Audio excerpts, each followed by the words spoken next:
Who's the minimum wage worker and who's the economically disadvantaged family? And they're different. The data show that they're different people. Rogue Community College business instructor Ted Wilhite says the key to a thriving economy is not a higher minimum wage. Look at China or look at India. They have very low wages, but they have a growing middle class that has money that they're dying to spend. How does that happen? It's not because the minimum wage job is a career job. It's because people will come in, do something for a year or two, and because there's so much activity, employers need more people. They're going to go to the people already in the workforce and move them up.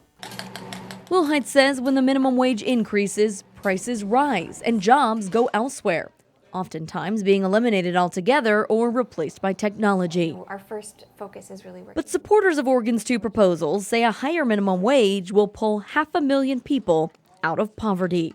Workers need a raise, period.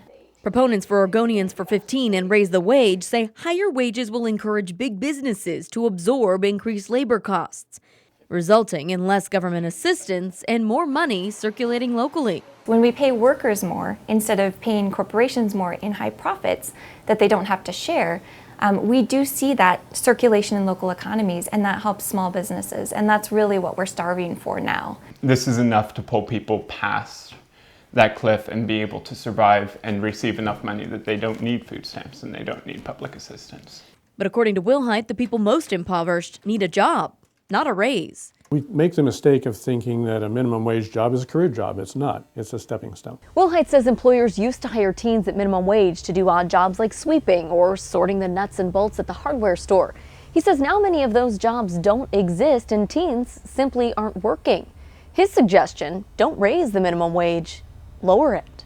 Create more entry-level jobs and create a beehive of economic activity.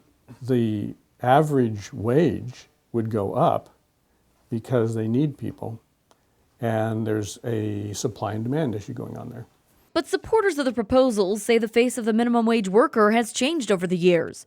What used to be a teenager working a summer job is now a mother trying to provide for her family. 75% of women in the Oregon workforce are either sole breadwinners or co-breadwinners for their families.